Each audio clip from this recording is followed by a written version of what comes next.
Okay. And here's Laura Armour.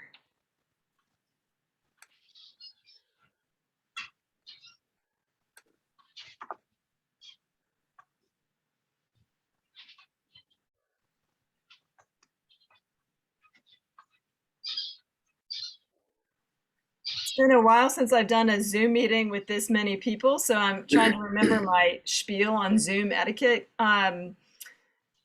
What often works best is if you're in a place of not speaking to mute your microphone, just in case there's some background noises. But that is not said at all to inhibit conversation. It's to promote conversation, but just without the background noise. Are there any other Zoom etiquette things I should be mentioning as we get started? Okay. Well, I'd like to welcome everybody to this session, and just in a second go around with just very brief introductions so we know who's in the room, so to speak. And then Maureen and Tim, can you both wave, because not everybody knows who you are.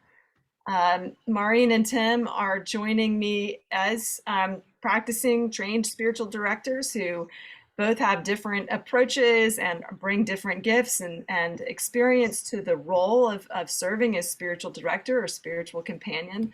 So they're going to be sharing a little bit about their experience, and as will I. And throughout the session, I invite you, if something doesn't make sense, if you have a question of clarification or just curious and want to go a little bit deeper with something, please. This is meant to be a conversation as much or more than a presentation. So with that, let's see, why don't we just go around and say our who we are, and maybe in like just a few words, like 2 sentences, why we decided to spend an hour of our precious time learning, being curious about spiritual direction. Adele, would you start? You're next to me on the screen. How I got labeled Grace Church Waynesville, I don't know, but anyway. My name is Adele Novotny. I guess I'm a friend of Grace. I'm not exactly a member, but been attending here for, I don't know how long it's been, 3 years or more now. I decided to come to this meeting out of curiosity. Spiritual formation and spiritual direction have been an interest of mine for some 40 years, ever since I was in seminary. So. Thank you, Adele. Amy. Hi, I'm brand new, right? So I had my first visit to Grace on Sunday morning.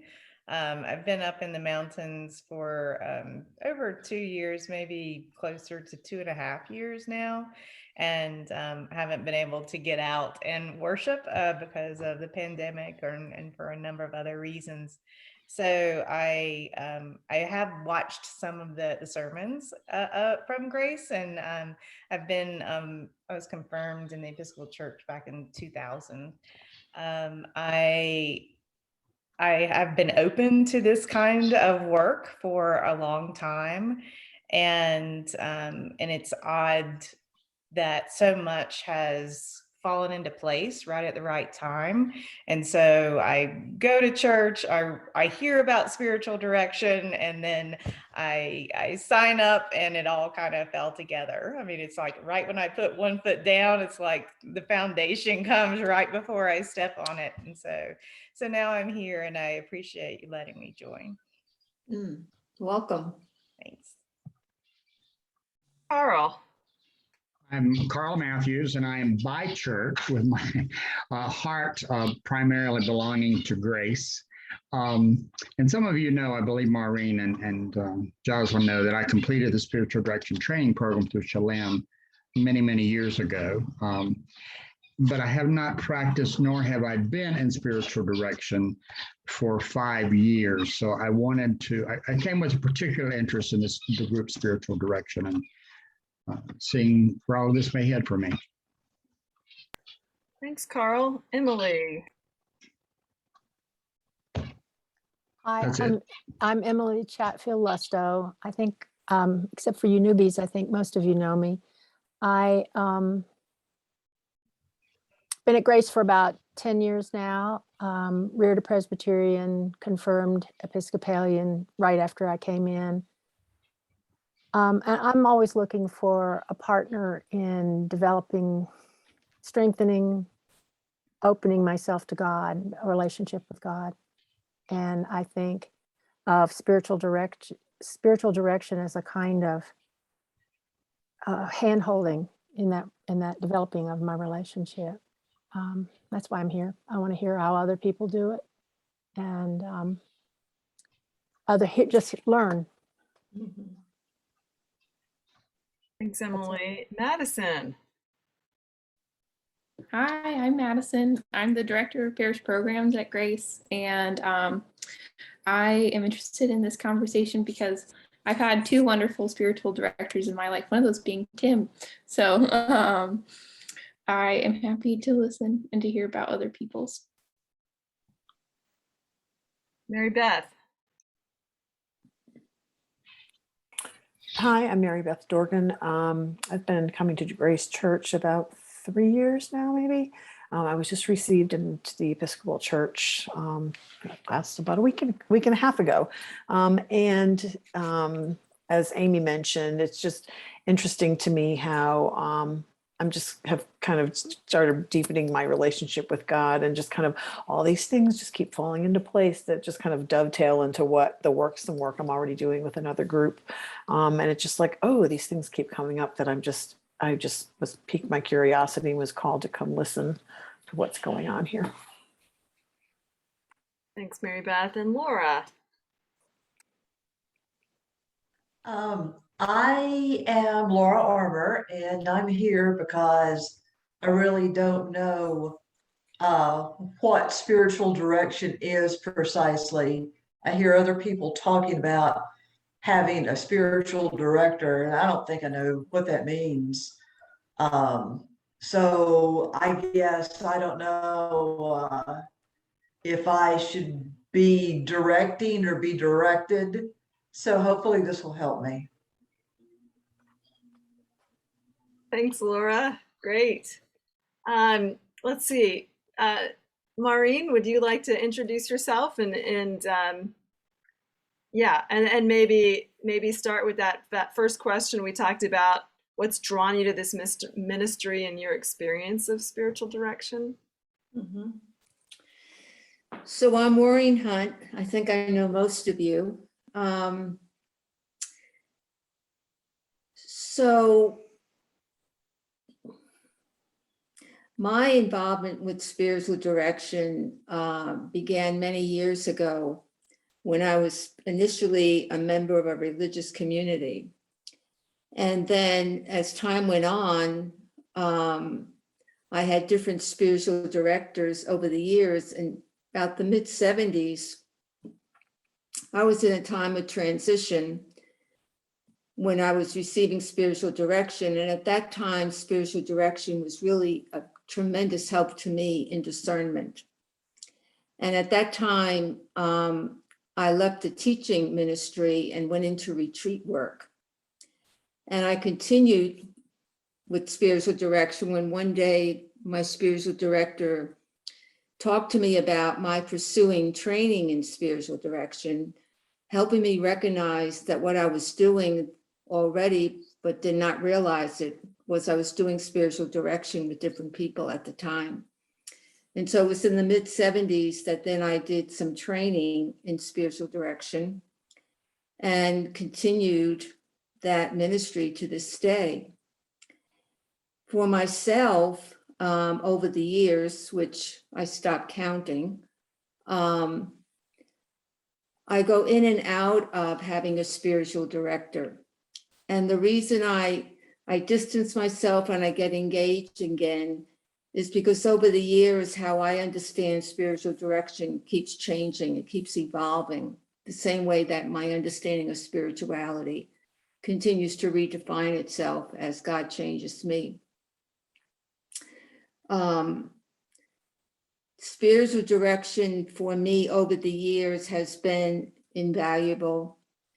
in that it helps me to recognize God in ways and in situations that I would not have recognized without that third person. And I say third person because my understanding of spiritual direction is it's the person that's companioning me, and it's the Holy Spirit.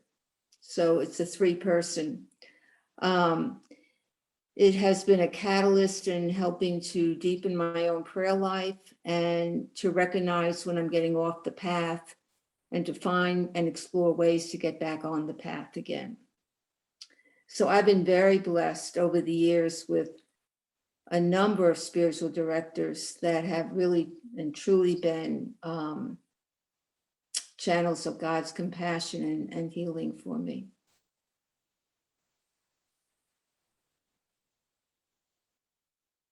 Thank you, Maureen. Tim. Hi, everybody. Well, how I stumbled upon this whole spiritual direction thing was many years ago. I had a practice. I'm a therapist by day. So I had a practice down in Florida, in Okeechobee, Florida, a little tiny cow town on the top of the lake. And just suddenly people were coming in and they were not talking about your normal garden variety psychotherapeutic issues. They were talking about deep spiritual issues. And there's a huge difference. And I started to notice this, and it was happening more and more frequently. And I knew what spiritual direction was because I had spiritual direction when I was in seminary a long time ago. And so I thought to myself, I should probably get trained in spiritual direction so that I can feel competent dealing with these issues or accompanying these people on their journey. So, the magic of Google brought me to the Hayden Institute, which is near Hendersonville. And I completed their 2-year certification in 2012 or 10. I don't know, 12, I think. And I've been with them ever since, and I mentor a new group every 2 years in the spiritual direction program. And I've recently started mentoring for their dream work program as well. So I am also in spiritual direction. I have my own spiritual director or companion, which finding that right person is invaluable. So I stumbled on it, and once I started doing the training, I was hooked because it opened my eyes to a whole nother world. And it helped me to see the world in a whole different way, actually. So.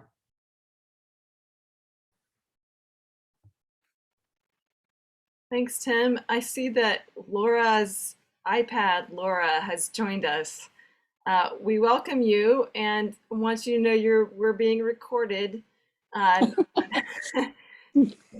But just wondering, in a few sentences, what's drawn you tonight to spend your time listening and being curious, maybe asking questions about spiritual direction? Well, I got your email this afternoon, and I'm a United Methodist pastor. I too graduated from Hayden, and Tim was my mentor. Much means he's much older than I am, I'm sure. But my career has been about spiritual formation and spirituality, and I've done retreats and met with people my whole career in an informal spiritual direction kind of thing. But I was introduced to it in 2002 when I went and spent a retreat at the Sisters of St. Joseph's in Tipton, Indiana. And the sister that ran the retreat house is a spiritual director.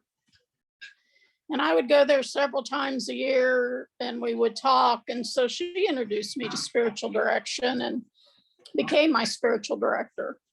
Of course, I live here in Western North Carolina now. So, but like Tim said, it's so hard to find the right fit sometimes. I mean, it's just a really special, intimate, relationship. And after trying different people in this area, I've been here 9 years almost. I recently went back to my sister that I started out with in 2002. And because everything's Zoom now and video, we decided that she was okay with that. She's near 80 now and losing her eyesight. But I just miss that connection we've always had. And after 9 years of trying to find the right fit and not feeling like I found it, I inquired if she would be willing to do it. And she said yes.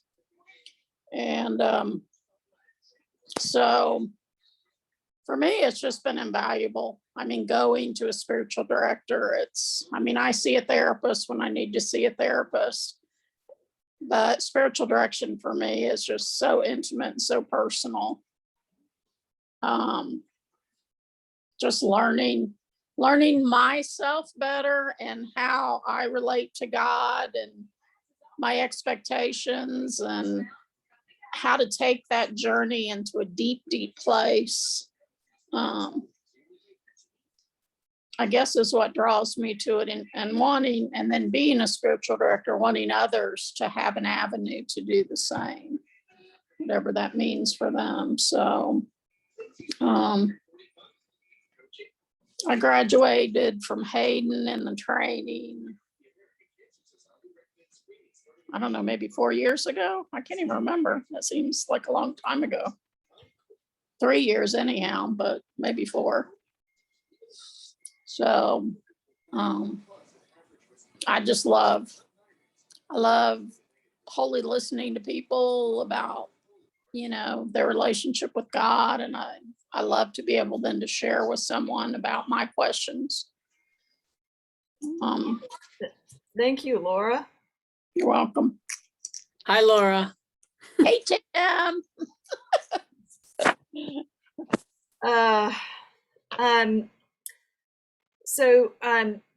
I'll share a little bit about me.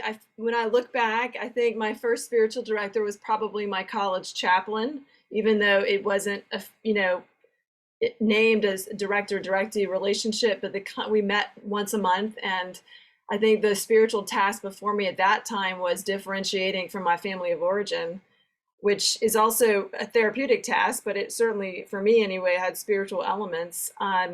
Taking my parents off the throne of being God, and discovering and wondering about who God actually is then.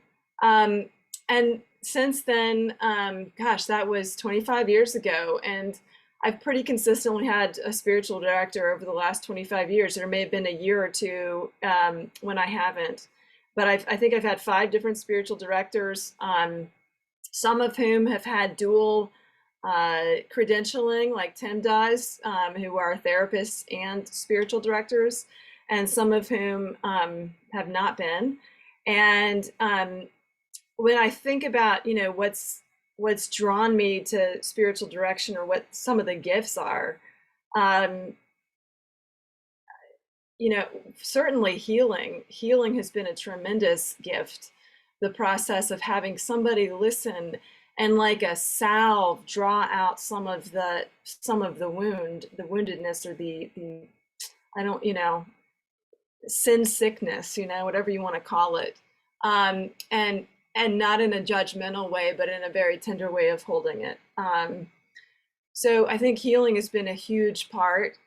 It's also been really helpful in times of grief, in discerning vocation, and also getting a few layers deeper with what my conscious mind is able to understand and take in. So I love doing dream work and spiritual direction because it's this sort of unfiltered or less filtered access to my unconscious mind. And it just helps me understand a little bit more of the of both my shadow side and just things that I'm not consciously aware of, but that drive me for good or for not so good. So it's been really, really life-giving for me. So we're gonna offer a definition, Maureen and I and Tim, kind of our working definition of what is spirituality. And as Maureen said, that can be a term that's really hard to define. And then sort of pause and see what kind of questions or things this, even attempting to define something like this, might raise for you. Let's see, Tim, would you be willing to offer your whatever you want to respond to that request of defining spirituality? Oh, wow. That's a big question. So, of course, anything I say, this is my disclaimer, anything I say is not limit, we can't limit a definition, just like we can't limit God, we can't limit spirituality to what we even attempt to define it as. But I think spirituality is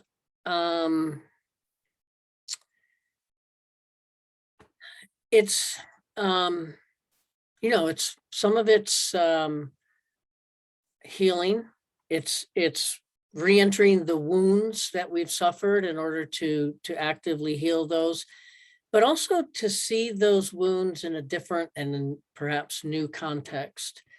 That as the wounds can be a place in which we encounter the divine. So in many ways, I think spirituality is all about how do I encounter the divine? Is it through my woundedness? Is it through my relationships with others? Is it through my encounters with the natural world? Is it through the crazy dreams that I dream at night? And so, spirituality can fall into all those buckets there. And so in a way, I'm when I live a spiritual life or I'm working at my spirituality, I'm working inwardly, but I'm also working outwardly. And I'm trying to see things through a lens that is tuned or focused more to connecting me to the mystery. So I'll leave it at that. Thank you. Maureen.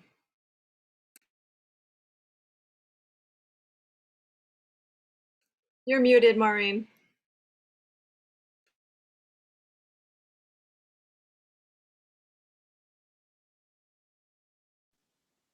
Can you hear me now? Okay. So if you asked me a year ago, how do I experience or define spirituality, it's different than what I'm saying tonight, and it'll probably be different in another 6 months. But reflecting on the question, for me, at least right now, the way I see spirituality, view it, experience it, is a growing awareness of God's presence in all, both from within and from without. And along with that, a deepening faith that transcends the finite. And to unpack that a little, that the grace to recognize God is present in all, even if it's not a felt experience, it's a faith response.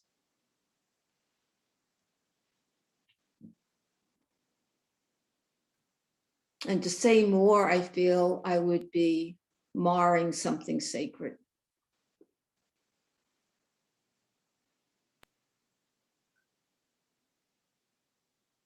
So I just finished earlier this year an 18-month program in spiritual direction where we had to define spirituality. So I'm lucky because I've spent a ton of time recently thinking about this. And in a 12-week, one of my 12-week classes, I got to redefine spirituality 3 times in 12 weeks. So, but I'll share my current working definition that that spirituality is sort of an acknowledgement of an innate energy that human beings have, and that energy can be used in a way that brings life to ourselves and to those around us, or that energy can be used for not life-giving things, for things that close us in on ourselves, or that are harmful to ourselves or for our neighbors. And so spirituality is becoming more curious and aware of that innate energy that's within all of us, and offering, at least with Christian spirituality, acknowledging that energy as a sort of sacred gift that's been, and a responsibility maybe, that's been given to us, and offers a means of connection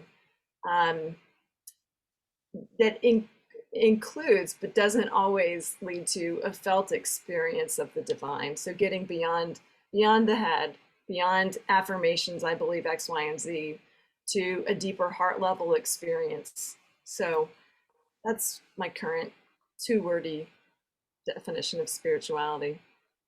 What reflections or questions is this raising for you all?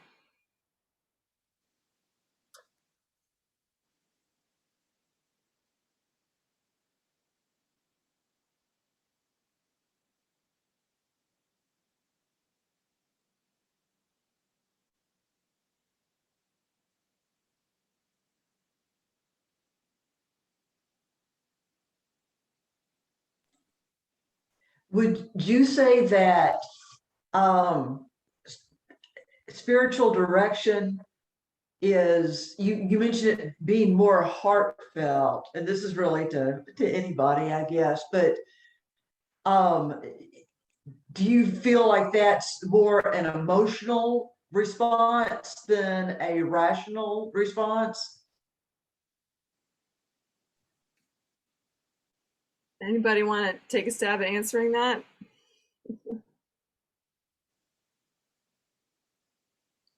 Could you just repeat that one more time? I want to make sure I understood what you were saying, Laura. Okay, as far as spirituality goes, would you define it as more of an emotional response as opposed to a rational response? So in many ways, yes. In some ways, no. But the reason yes is because there's not, this may sound, I hope this is okay to say, but there's not much about God or, the ideas of religion that's rational. God's not, it's not a rational thought.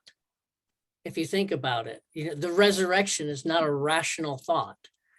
So yeah, we're dealing with something that's more of a felt experience. And I do believe that what the need for spiritual companionship exists is because people have these irrational experiences that they can't explain, but they feel them and they know they're real. And the spiritual companion is there to say yes to that, to affirm that and say, yes, I understand that. It was real. And we have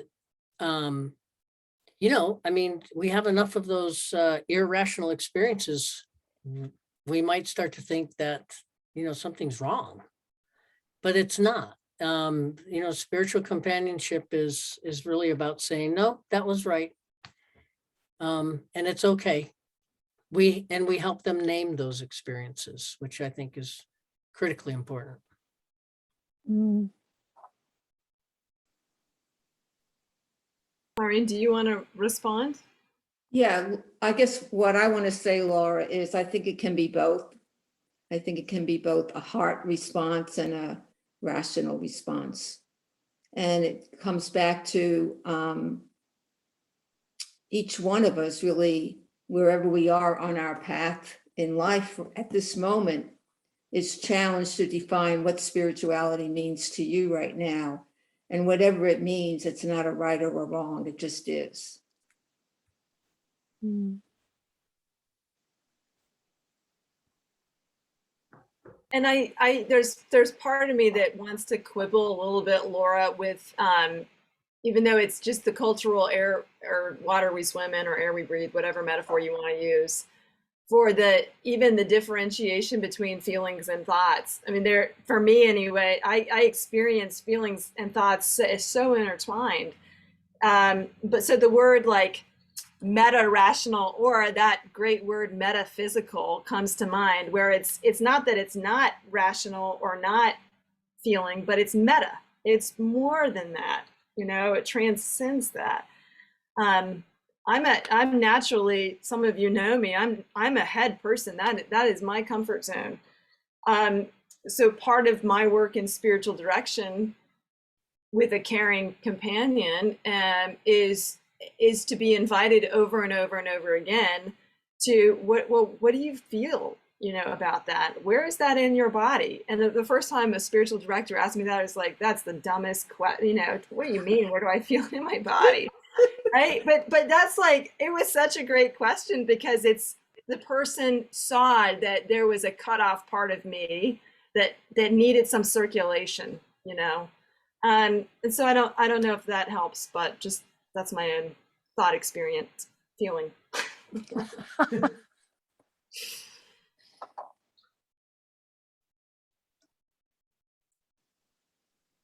Good Can I question. Yeah. submit something here? I think we respond to God, or we're called to respond to God with our whole being, which will differ from one to the other of us and in different parts of our lives. I think there may be times we're more rational, there may be times we're more emotional. Certainly in crises we are. And I think part of what I would say spiritual formation is learning those parts of ourselves and those parts of God as God relates to us in those times. Some of us are just by nature more rational, some are by nature more emotional, and that's not to say either one of them's bad, and we can learn from each other. That's part of what I think the good thing is about a spiritual friendship.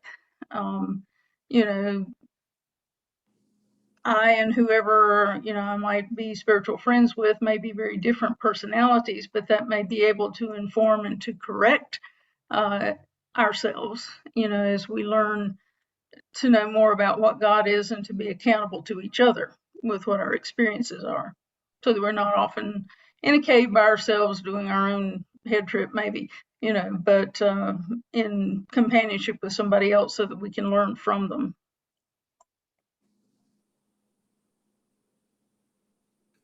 Thank you. Emily?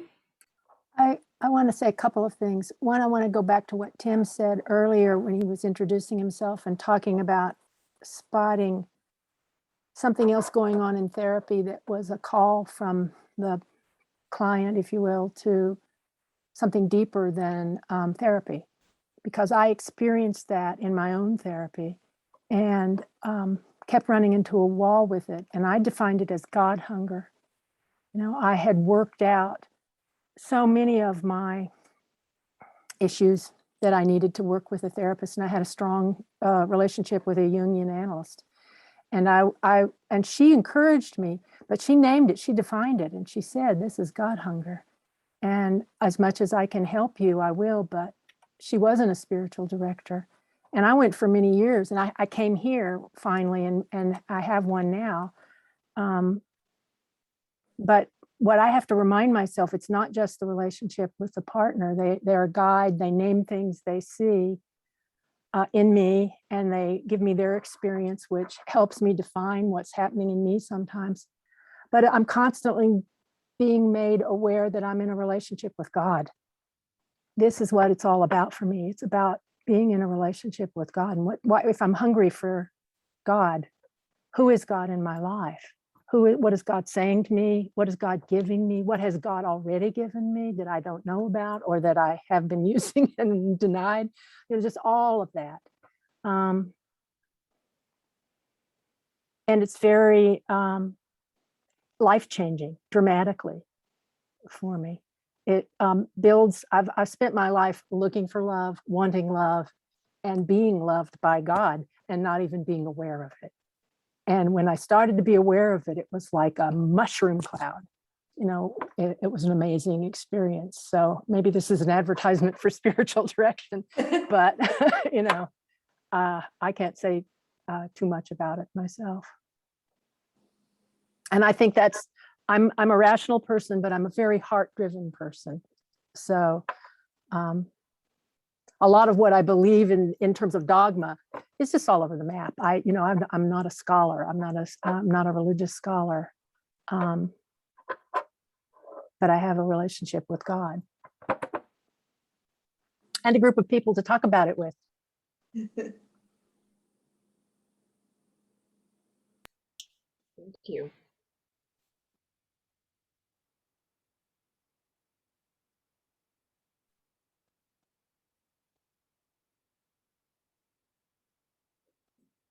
Well, another thing that we thought maybe Maureen, Tim, and I could discuss, because there may be some differences among us with our styles or where we are right now, is what, to the extent you can answer this, what might a typical spiritual direction session look like with someone? So let's see. Maureen, would you like to go first with that? No. Okay. Tim, would you like to? You don't have to, I can. I don't know that there is such a thing as a typical session. One of the things that I like about my work, both as a psychotherapist and as a spiritual companion, is every day, every hour of every day is different. And so it's just whatever shows up. Sometimes there's a lot of silence.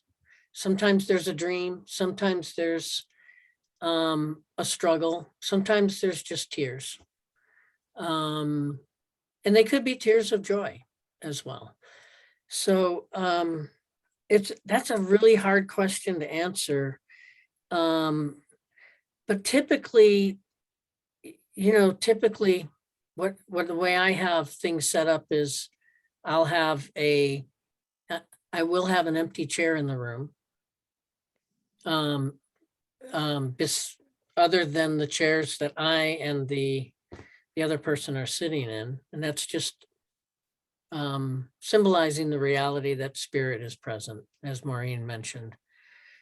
And a lot of times there'll be a candle lit and a moment of silence or a short prayer that will reflect that we're on sacred ground in sacred time together. And so we invite spirit, we invite wisdom, we invite the ancestors to join us.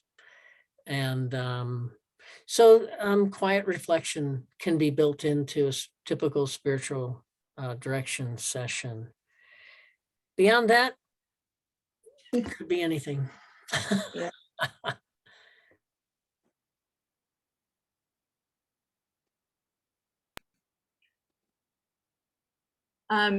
Yeah, I think, and I'm still developing. I'm new to this as a formal practice, but I always ask the person I'm spending time with how they would like to start.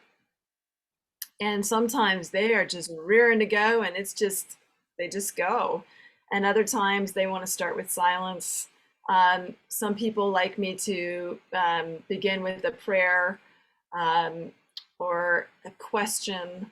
So there's a lot of variation. And then, you know, I'm almost all, like, I feel like my role is to listen to where the spirit and the other person are going, and just to stay open to whatever that direction is. And if the person seems they've maybe reached a point where they might benefit from an open-ended question, or something that's occurred to me from a prior session that the Holy Spirit's brought to my consciousness at that moment, I discern, is this something that I'm meant to share with the person I'm listening with, or is this something just for me? I feel like that's a really essential part as the companion or the director, as stuff is going on for me, is to attend. Is that for me or is that for the other person? Because while we may have different roles in a particular hour or hour and a half of time, the Spirit is also directing me through the relationship that I'm having and the conversation that we're having together. So there's a lot of attention to and discernment in the session about, is this for me or is this intended for the other person? So, Maureen, would you like to share anything? I guess what I would add to that is, it really, I think some of what Tim was saying I can relate to, is why the person is in spiritual direction. And some people come into spiritual direction because they're trying to make a major decision or just trying to make a decision in their life about something. It could be whether to stay in a marriage or get a divorce or change a career. And other times a person is in spiritual direction to just get some support and help in growing in a deeper relationship with God. And depending upon why the person is there, does in some ways determine how each session, not each session, but the next session is going to go. So if something is left hanging from the previous session that the person is going to continue to pursue in prayer, then I might bring that up just so we don't lose it. But again, it's listening to the person, discerning, and if that's not addressed, then I might, in a reflective question, address how things are going with something that they had addressed earlier. But for me, it really comes down to each session is so unique. And I try at least to let the person kind of prompt me with where they want to go with the session that day.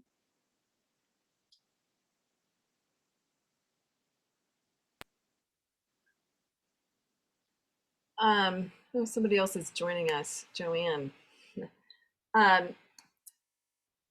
One thing I'll add and then see what questions might be emerging for you.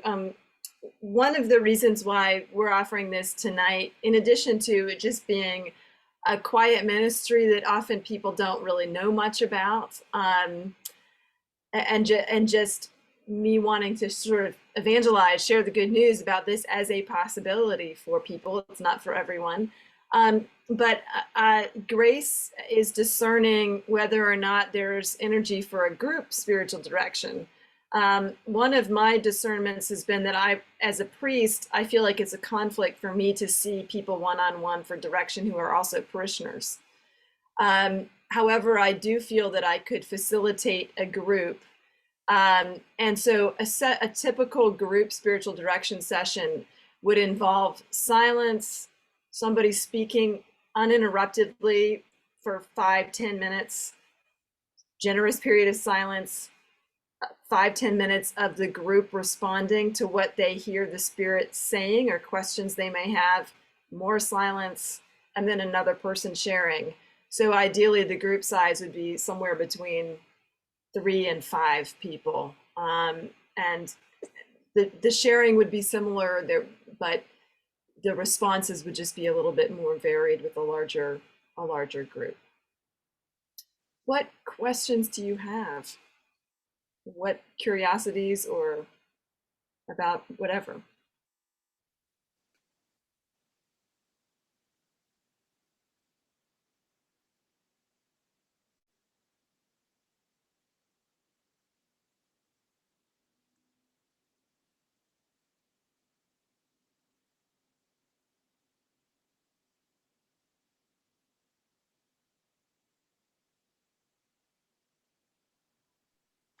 I'm more interested in receiving spiritual friendship, I guess is what I want to call it, one-on-one. That would be my interest.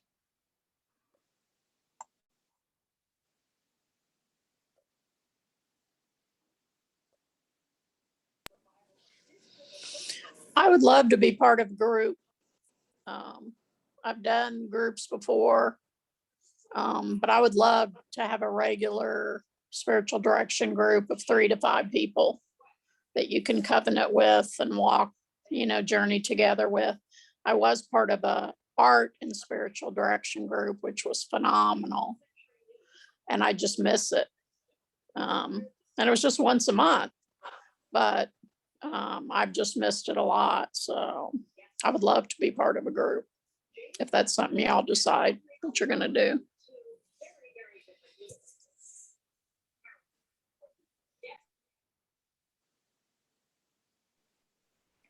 I like the idea of having conversations with other people on the path, whatever that path looks like for them. A lot of times I feel when I'm sitting in the pews and listening to the homily, I want to go out and talk to somebody afterwards, like take it one step farther. And that's how I feel about spiritual direction. I get spurred up in my one-on-one sessions, and other people, as you said, Laura, if we can covenant, where we're respecting, there's a deep respect for what we're doing together. I would like that too. And I like what you're defining, Jocelyn.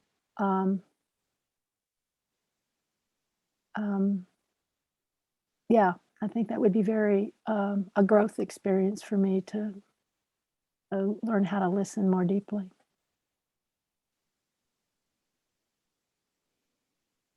I too would be interested in a group spiritual direction session, because I found, like, I was going down memory lane with Tim's dream group, because what that group gave me was energy, wisdom, and some direction, even though it was related to dreams.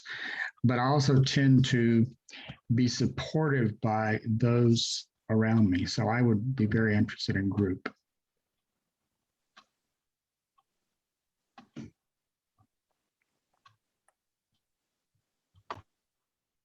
I think I would benefit from both.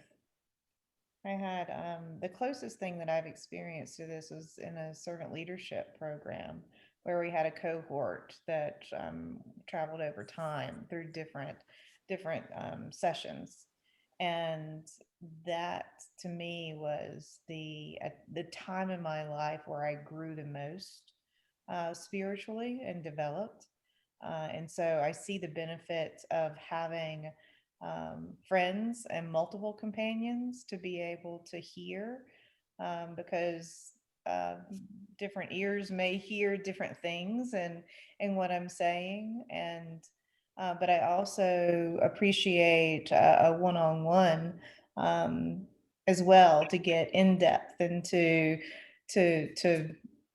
have a maybe a different level of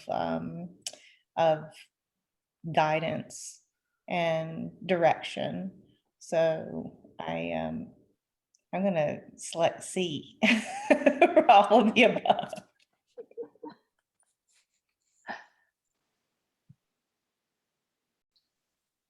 I see Ralph Andrew has joined our conversation. Welcome, Ralph. We're we've maybe got 10 more minutes or so to go, but we're glad you're here, and you're being recorded. The whole thing's recorded, so just want you to be aware of that. Welcome. I consented and thank you. I'm wondering, one of the questions that can often come up and has been in our conversation a bit is the differences between therapy and spiritual direction and pastoral counseling. So I'm just wondering if Tim or Maureen, you want to speak into how you view those, if at all, as being different emphases, what you've learned along the way about those different titles we give to this broad work of companioning and befriending one another. Well, my background in education as well as experience is both as a spiritual director and a psychotherapist. And when you were sharing earlier, Tim, you triggered the memory of myself, which was the opposite for you, in that as I was doing spiritual direction, people were coming to me with some deep psychological issues that I didn't know what to do with. And so that put me back into graduate school to study psychology. And so for years, being with people from those two disciplines, for a better word, disciplines, they're not totally separate for me. They're both such a part of who I am that I really can't separate them. But I do stay focused with the reason the person came to see me. And if they came to see me for dealing with something therapeutically, emotionally, then that's the focus. If they're coming because they want to deepen their relationship with God or get more insight into their prayer life, then that's the focus. But they're not totally separate. One hinges on the other, just because my experience is you can't compartmentalize the whole person. We're made of different parts, spiritually, emotionally, and physically, and they all kind of intertwine with each other. But they are different.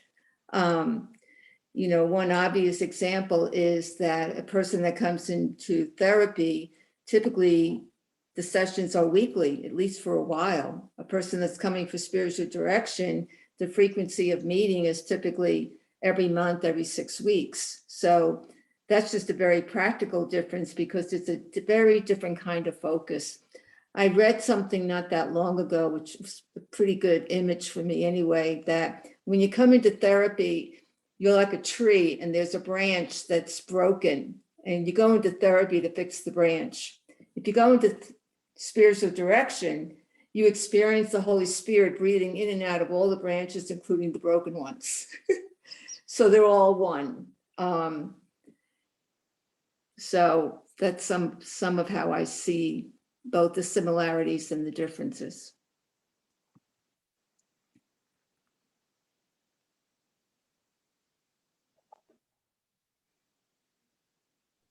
I think that was pretty well put. I too have a little trouble separating the two.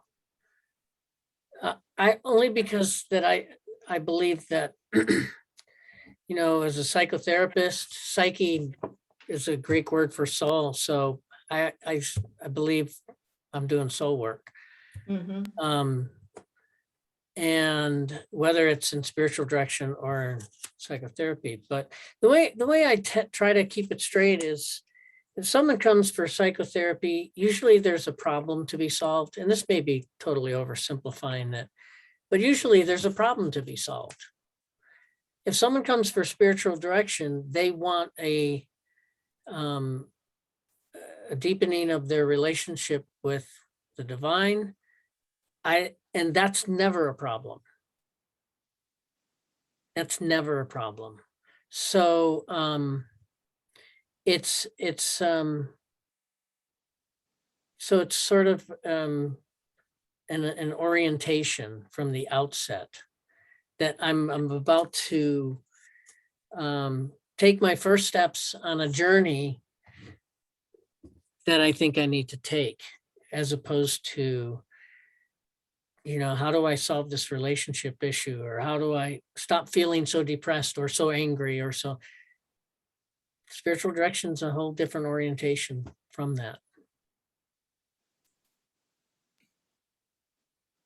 I'll just chime in because I agree with. There's nothing that either of you said that I'm like, oh, I'm not sure about that. I mean, sounds right, the way that I've experienced them and understand them. Pastoral counseling, I'll chime in. That is something that I do with parishioners, and that often is more somebody's coming with something that's bothering them, and they want a pastoral sort of explicitly scripturally, religiously, tradition, informed person to listen and help draw out some possible ways forward for whatever the bothering issue is.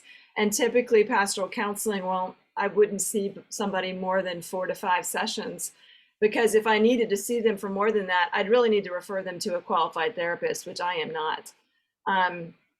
So I wouldn't do therapy, properly speaking, but I certainly believe that therapy, pastoral counseling, and spiritual direction, they're dealing with the whole person, and they have a common goal of wholeness or healing.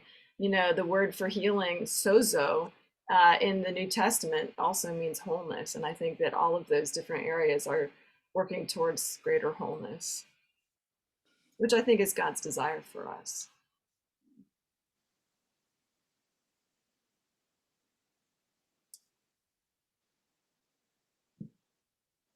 So those are the kind of, I'm wondering, Maureen and Tim, are there any other things that you'd really like to toss out there before we have maybe a final sort of general question time?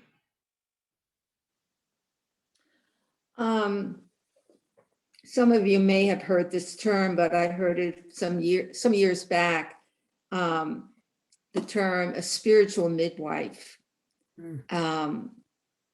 which is synonymous really with the term spiritual director, which over the years, again, the whole model of spiritual direction from early history to the present certainly has changed. And today, in our world today, some people shy away from, and I do too, the term spiritual director, rather than thinking in terms of a spiritual companion or a spiritual midwife. And I don't usually use that term when I talk with people, but it's certainly something in the back of my mind that,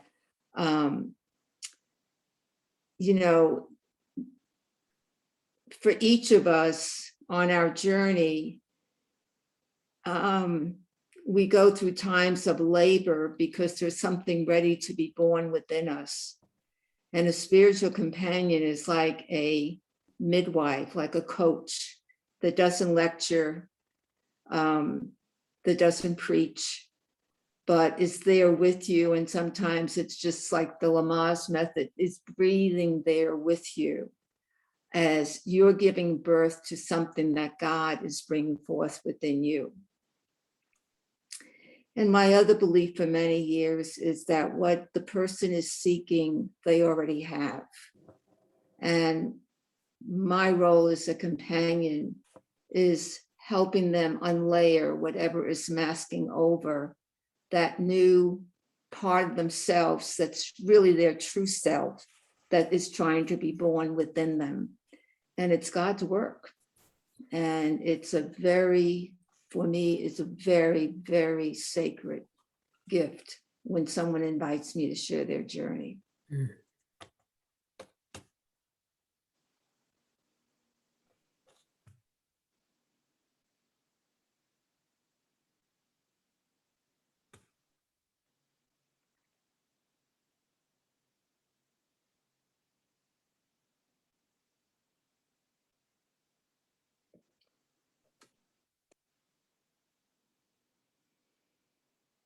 So we're at about an hour.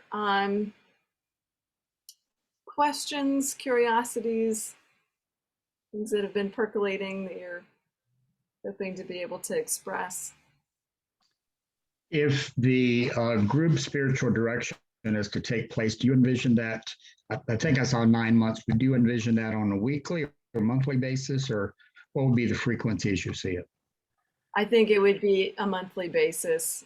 And the reason why I suggested 9 months is just to give the group enough time to actually experience that group developing, and then at a 9-month period have a clear discernment about what was going to be next for that group. But to give sort of a clear time so that people don't feel like it's forever if it's not working for them, or maybe it is if the group is congealed and life-giving, you know.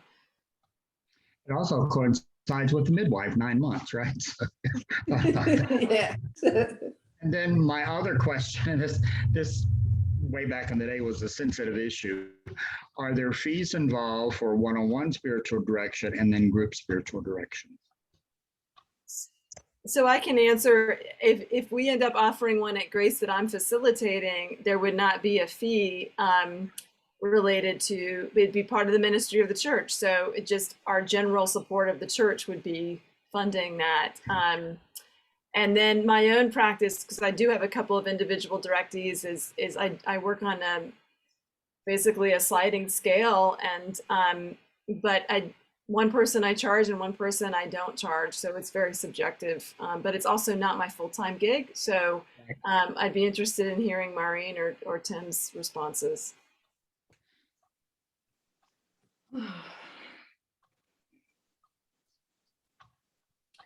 Well, for me, for so many years, and it goes back to being a member of a religious community for 25 years and doing ministry of spiritual direction and retreat work for probably 20 of those 25 years,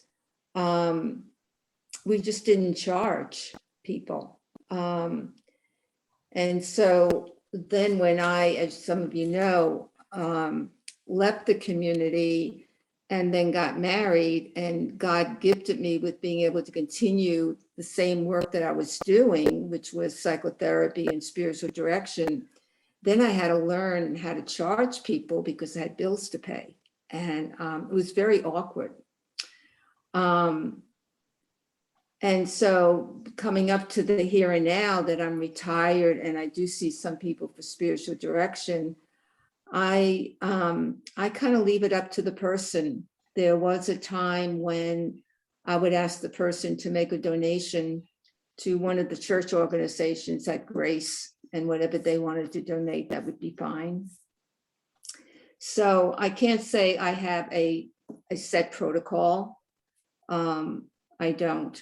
But in doing peer supervision with other spiritual directors, what I've learned over the years is some of these lay people, that is their career and that is their livelihood, that they need income to pay their bills. And so I've learned from other spiritual directors that they charge regular, almost like psychotherapy fees, as well as sliding scale fees. Right. But to this day, I kind of like just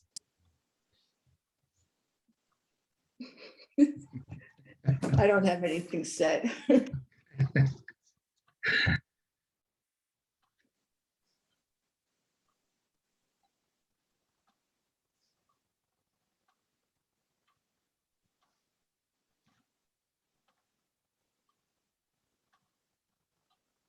Tim, what about yourself?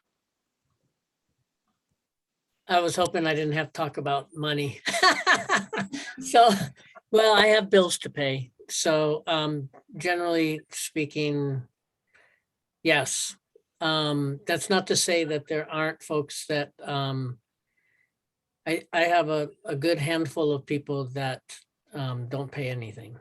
So there are pro bono folks, but if someone has the ability to pay,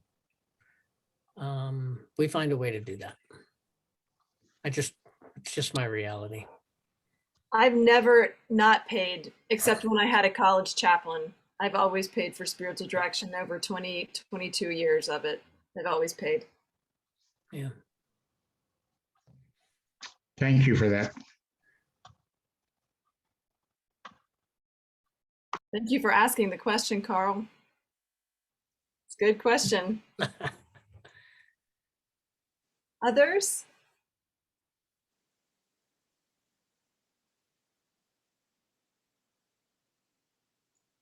Well, this has been a really great experience for me to be with you all, and it's just a treat to be with others who take the gift of our spirituality seriously enough to spend an hour together thinking about it, pondering about it. And speaking for myself, if you have questions that may emerge as you're thinking, or you have a crazy dream tonight or whatever, you're welcome to connect with me moving forward. And I will be in touch about a group program we'll be offering at Grace, which would just be another opportunity for discernment, the first session for sure. So more details will follow about that possibility. Maureen or Tim, do you have anything you want to say kind of as we're closing? Just to thank each one of you for your own sharing and for being with us tonight. Yeah, thank you. Thank you, Jocelyn, you. for inviting me here. And it's so good to see all your faces. I know I haven't been to church in a while. I'm a little scared. But I'll get there. I know I will. But I miss y'all, and I'm glad that we could connect tonight. And Ralph, even though I can't see you, I miss you, buddy. Mm. And Thank you. thanks Thank you for all. Yeah. God bless you. Have a wonderful evening. Good night. Good night. Good night.